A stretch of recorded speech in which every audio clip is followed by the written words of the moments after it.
The rain on the tarmac was a soft gray veil, blurring the lights of the terminal into shimmering streaks. Inside the jet bridge, the air was dry and carried the faint, clean scent of disinfectant and impending travel. Warren Thorne stood patiently, his overnight bag, a well-worn but impeccably maintained leather duffel from a brand only other connoisseurs would recognize, slung over one shoulder. At 68, his posture was that of a retired athlete, straight without being rigid, a quiet testament to discipline.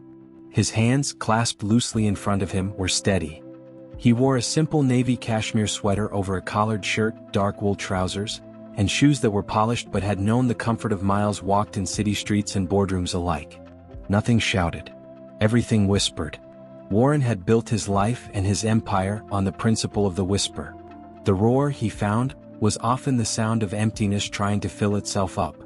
His journey to this moment at the gate of Flight 207, nonstop to Zurich, was a map drawn in resilience and quiet calculation. The son of a postal worker and a schoolteacher from Durham, North Carolina, Warren had built Viridian Dynamics not from a garage, but from a bleak corner desk in a shared office, using a mind for systemic logistics that saw patterns where others saw chaos. He didn't manufacture gadgets or curate social media platforms. He engineered the silent flow of global commerce, the container ship routes, the air freight alliances, the acquisitions that streamlined supply chains. His power was foundational, buried deep beneath the glittering surface of the economy, known to a small, potent circle of world bankers, finance ministers, and the CEOs of companies whose names adorned skyscrapers. He had learned early that visibility was often a liability for a black man navigating the highest echelons of old money and older prejudice. His armor was his results. His sword, a relentless, unimpeachable competence. His shield, a profound and deliberate silence. He observed. He listened. He very rarely felt the need to announce himself. This flight was a whim, a last-minute decision to visit a silent alpine monastery where his late wife, Eleanor, had always wanted to go. He'd booked it himself online, selecting a first-class seat for the legroom his knees appreciated, not for the status. He traveled without an entourage, without fanfare. The board knew he was traveling on personal time. His assistant had offered to arrange everything, but Warren had declined. He liked the anonymity of it, the mundane human ritual of checking in, of waiting. It grounded him. As the gate agent called for first-class boarding, he presented his digital boarding pass on his phone with a soft, "Thank you." The agent, a young man with a distracted smile, scanned it without looking at him. "Enjoy your flight, Mr. Thorne." Warren nodded and stepped onto the bridge, the hum of the aircraft growing louder. He was, for all intents and purposes, just another well-dressed, older black man stepping into a realm where his very presence was often prejudged as an anomaly. He felt the familiar, faint weight of that expectation settle on his shoulders, a weight he had carried so long its presence was almost a comfort, a known variable in an equation he had long ago mastered. He took a deep breath, the unique smell of jet fuel and conditioned air filling his lungs, and crossed the threshold. The first-class cabin of the Intercontinental Airways jet was a study in hushed, moneyed serenity. The lighting was a warm, ambient gold, designed to mimic a luxury lounge at dusk. 8 spacious pods were arranged in a 1-2-1 configuration, each a private universe of cream-colored leather, brushed nickel and walnut veneer. Soft classical music, something by Satie, drifted from hidden speakers. Warren noted the details with a professional eye, the quality of the stitching, the wear on the seat controls, and gave a slight, internal nod of approval. His company had a minority stake in Intercontinental through a complex web of holding companies. He was familiar with their specs, their service protocols. He found his seat, 2A, a window seat on the port side. He stowed his bag in the overhead bin without assistance, its simplicity stark against the glossy hardshell Louis Vuitton and Tumi cases around it.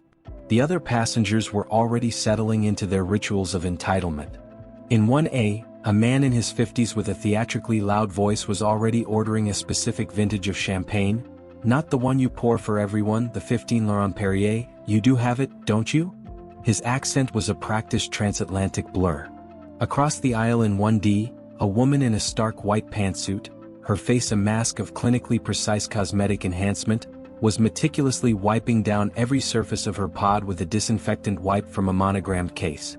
She glanced at Warren as he sat, her eyes flicking from his face to his sweater to his shoes in a quick, assessing sweep before returning to her sanitizing, her expression neutral yet speaking volumes. In 3A, a younger tech type, adorned in expensive athleisure, was loudly explaining a merger into his headset. "It's not an acquisition, it's a synergy play," he insisted to no one in particular. Warren settled in, appreciating the space. He accepted a pre-departure glass of water from a flight attendant with a warm smile, a woman named Cynthia whose name tag he made a point to read. "Thank you, Cynthia," he said, his voice a low, calm baritone. She smiled back, genuine. "My pleasure. We'll be underway shortly." The atmosphere was one of insulated privilege, a bubble where every need was anticipated, every comfort pre-provided. But Warren, attuned to the subtleties of human interaction, felt the other currents. The slightly prolonged glance from the man in 1A as he walked past.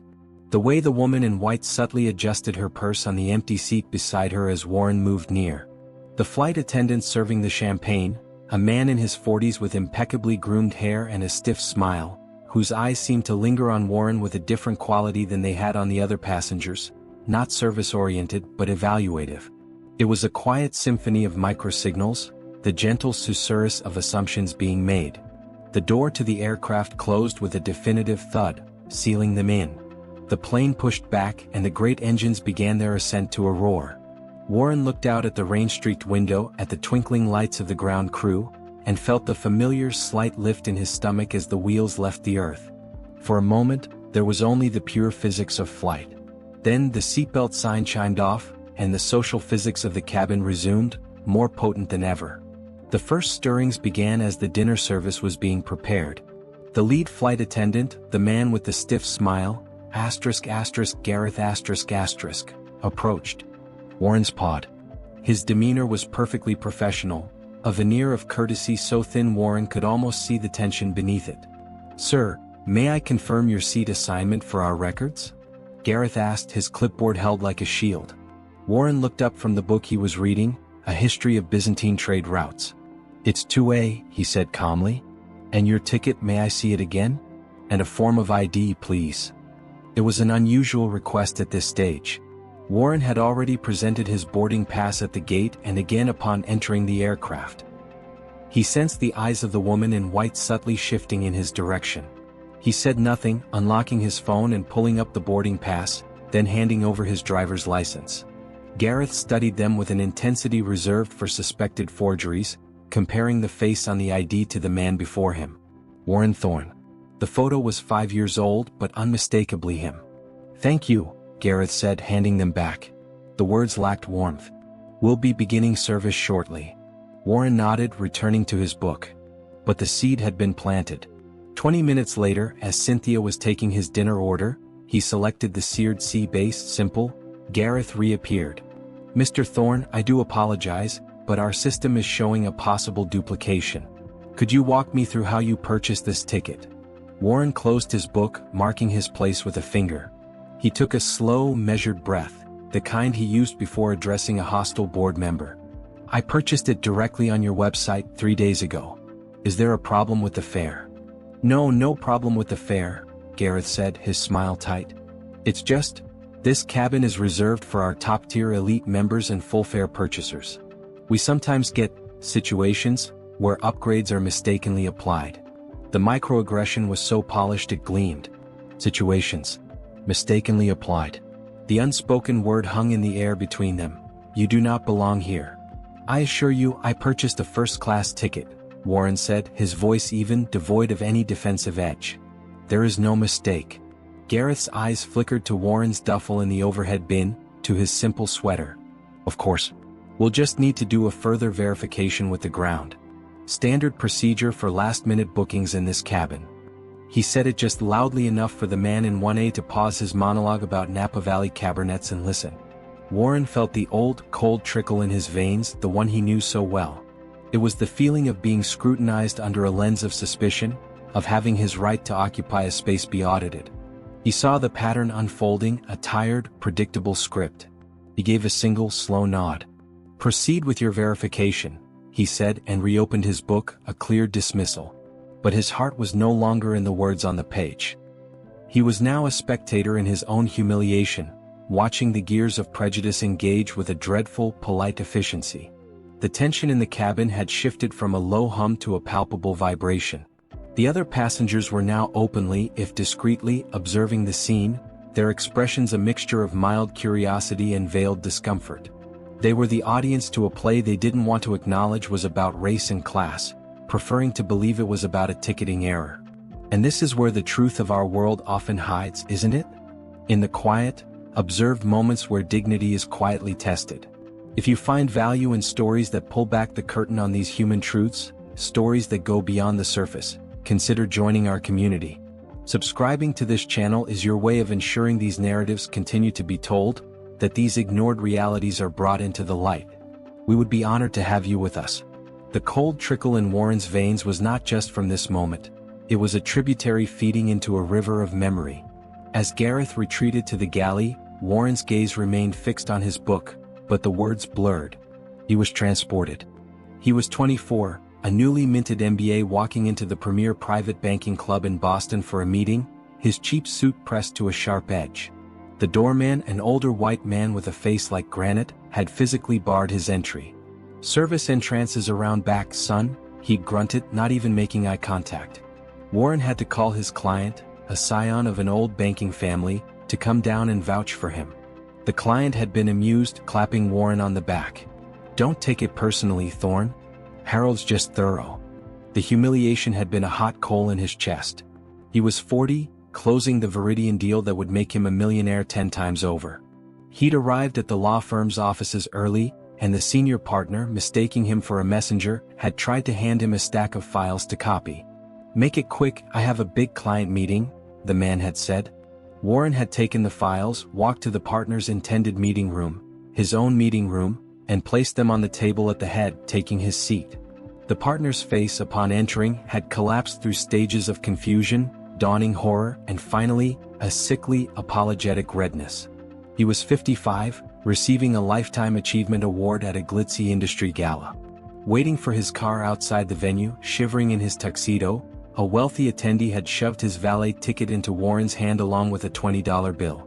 "The black Audi and hurry up, I'm freezing." Warren had looked at the ticket, then at the bill, then at the man. He'd said nothing, just handed them back and walked away. The man sputtered, "Hey," fading behind him. Each incident was a scar layered over the last, a callus forming around his soul. He had learned the profound power of strategic silence. Confrontation in the moment often only fueled the narrative of the angry black man, giving the aggressor the moral high ground of wounded innocence. "I was just doing my job. It was an honest mistake." His vengeance, when he chose to exact it, was never loud. It was structural. The Doorman's Club lost a lucrative banking client a year later. The law firm never received another shred of Viridian business. The Valley Ticket Man's company found its shipping contracts becoming mysteriously and economically unviable within 18 months. Warren's power was a deep, tectonic force felt in the aftermath, not the earthquake. But the cost? The cost was this internal ledger of quiet indignities, this eternal calculus of when to speak and when to let the silence speak for him. It was exhausting. This flight, this simple journey to a mountain for peace, was now another line item in that ledger. He felt a profound weariness, heavier than any jet lag. The verification, it seemed, was not going well. The dinner service commenced around him. Cynthia served Warren his sea base with a sympathetic, almost apologetic smile, her eyes avoiding. The clink of fine cutlery on china filled the cabin, but the sound felt brittle, fragmented. The man in 1A, now deep into his second bottle of champagne, began speaking in a stage whisper to the woman in white. "Security is so lax these days," he opined, swirling his glass. "People think they can just wander into where they please." The woman nodded primly, dabbing her lips with a linen napkin. "It's the upgrades. Everyone feels entitled." Their words were not directed at Warren, yet they hung in the curated air like toxic perfume, meant to be inhaled by all. The tech bro in 3A had ended his call and was watching with the detached interest of someone scrolling through drama on a screen. The collective discomfort had morphed into a passive, complicit scrutiny. They had, without a word being spoken to him, formed a jury. Gareth was their bailiff. After the plates were cleared, Gareth returned, this time with the in-flight service director, a severe-looking woman in her 50s named Miranda. Her authority was woven into the sharp pleats of her uniform jacket. "Mr. Thorne," Miranda began, her voice a model of sterile courtesy. "We've been in contact with our ground operations. There appears to be a significant irregularity with your ticket purchase.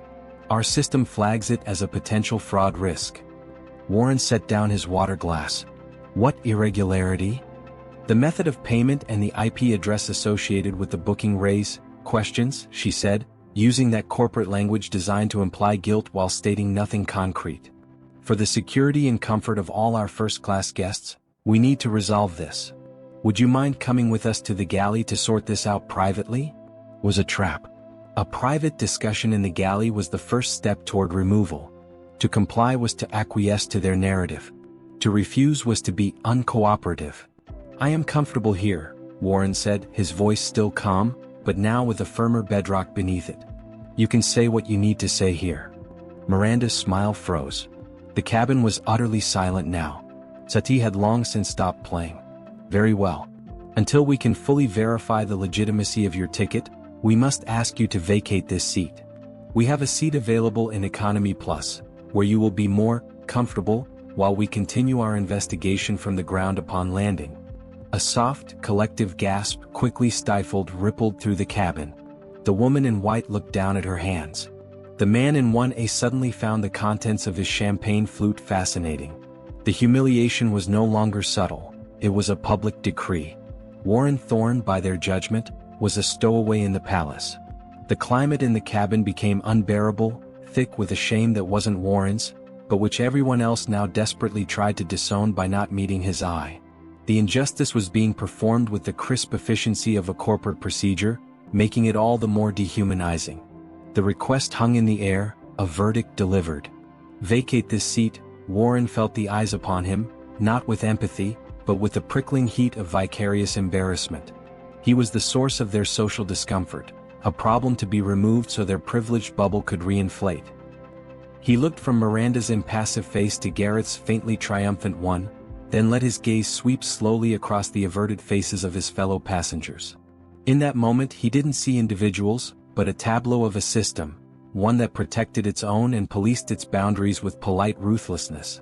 He unbuckled his seatbelt. The click was deafening in the silence. He stood, moving with a slow, deliberate grace that belied the storm within. He was not hurried. He was not flustered. He reached up to the overhead bin, retrieved his simple leather duffel, and placed it on his now vacated seat. The act of standing while they all sat made him seem taller, a dignified figure amidst their seated shame. Then he turned to Miranda. His expression was not one of anger, but of profound, weary disappointment. When he spoke, his voice was clear, calm, and carried to every corner of the hushed cabin. It held no malice, only the weight of a simple, devastating question. "Before I comply with your request," he began, "I need to understand the chain of command here. For my own records." He paused, letting the corporate phraseology settle. "Miranda, as in-flight service director, you report to the vice president of in-flight services, is that correct?" Miranda blinked, thrown by the administrative turn. Yes, that's standard." "And that VP," Warren continued, his tone conversational as if discussing the weather, "reports to the Chief Operating Officer of Intercontinental Airways, who, if I'm not mistaken, is a man named Robert Driscoll." A flicker of confusion crossed Miranda's face. "Yes, Mr. Driscoll." Warren nodded slowly. "And Mr. Driscoll reports to the Chief Executive Officer, the CEO of the airline." He took a small step forward, his eyes locking onto hers. "My question is this, Miranda. A simple one. Before you forcibly relocate a paying customer based on a system irregularity that seems uniquely focused on his appearance, have you checked today who the CEO of Intercontinental Airways is?" The question landed not as a threat, but as a deep, resonant tremor. It was not "do you know who I am?" It was far more profound. "Do you know who you work for?" The distinction was everything. The former was ego. The latter was about structure, about the very foundation of the authority she was wielding. The point of no return had been reached, not by Warren's removal, but by his question. The cabin temperature seemed to drop several degrees. Garrett's smirk had vanished, replaced by a pale, dawning anxiety. Miranda's professional armor showed its first crack, a slight, almost imperceptible tremor in her hand as it rested on the back of a seat. The other passengers were no longer pretending not to listen. They were transfixed, leaning forward, the earlier veil of discomfort ripped away, replaced by raw, naked anticipation. The silent man in the simple sweater had just shifted the axis of the entire world inside the cabin. The silence following his question was total, a vacuum that sucked all sound from the cabin. Warren watched the play of emotions on Miranda's face, confusion hardening into a defensive skepticism, then melting into a deeper, more primal uncertainty. She was a company woman, her identity woven into the hierarchy. His question had bypassed her script and gone straight to the org chart of her reality. In the stillness, Warren made his decision. The ledger of silence was full. This was no longer just about him or this seat or even this insult. It was about the system on display for an audience of 8 privileged witnesses. To walk to economy now would be to validate that system, to etch this humiliation into the memories of everyone. Present as a simple correction of an error. It would reinforce every biased assumption humming beneath the surface. His strategic silence had served him for decades, a weapon of the long game. But sometimes the long game requires a pivotal move. This was a teaching moment, though he had no desire to be a teacher. It was an unveiling. He thought of Eleanor, her hand in his, her voice saying, "Warren, you carry so much. One day just for you, set it down." He couldn't set it down. But he could, for a moment, let its true weight be seen. Not for vengeance. The cold, corporate consequences would come later, in boardrooms and memo streams they would never witness. But for impact. For the seismic shift in this small, pressurized tube hurtling through the night. He would speak the truth, not to elevate himself, but to dismantle, right here, the illusion of their judgment. He would use the very corporate language that was being used to exclude him, to reveal the profound flaw in their logic. He saw the collective gaze upon him, Miranda's fear, Gareth's dawning horror, Cynthia's hopeful anguish, the passengers' rapt shock. They were waiting for the outburst, the demand for a manager, the threat of a lawsuit. They were braced for noise. He would give them stillness. He would give them fact. He took a slow breath, centering himself. The weariness was still there, but beneath it now was a clarified purpose. This was not about winning an argument. It was about stating a reality so fundamental it would render their actions not just mistaken, but existentially absurd. There is a power in witnessing truth disrupt a lie, in seeing the invisible structures of bias crack under the weight of reality. If this moment, this turning of the tables through quiet dignity rather than loud rage, resonates with you, then your voice matters here. By liking this video, you add your support to a channel committed to telling these stories. Stories where human worth triumphs over shallow judgment, and where justice, however quiet, finds its way to be heard. Warren reached into the inner pocket of his jacket, not for a phone or a wallet, but for a simple, unembossed leather card holder. The action was deliberate, unhurried. He extracted a single, pristine white business card. He did not hand it to Miranda, who was staring as if it might be a weapon. Instead, he held it up, allowing the soft cabin light to glint off its crisp edges. "My name is Warren Thorne," he said, his voice still that calm, clear instrument. "I am the founder, majority shareholder, and chairman of the board of Viridian Holdings." He paused, letting the name, known in certain circles like a whispered secret, hang in the air. The tech bro in 3A sucked in a sharp breath. He'd heard of Viridian. "Among our many subsidiary investments," Warren continued, "is a 47% equity stake in Skylark Aviation Group." He saw Miranda's eyes widen slightly. Skylark was the parent company of Intercontinental Airways. "That stake," he went on, "makes me the single largest individual shareholder of the company you work for, Miranda. Of this airline. Of this aircraft." He finally extended the card toward her. She took it as if it were hot glass, her fingers trembling. The card was minimalist. It read, "Warren J. Thorne, Chairman, Viridian Holdings." A phone number. An email. Nothing more. No logo. No fanfare.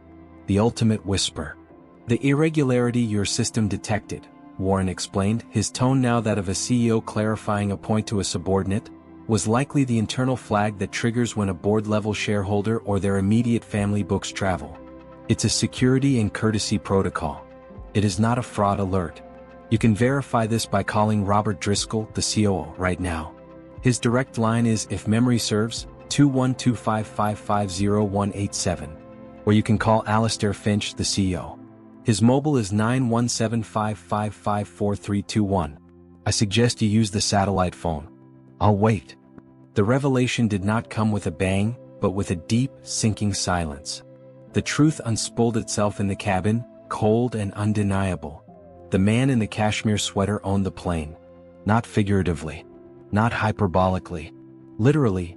Through layers of holding companies and silent partnerships, he was the architecture upon which their jobs, this luxury, this very flight, depended. The woman in white had gone as pale as her suit.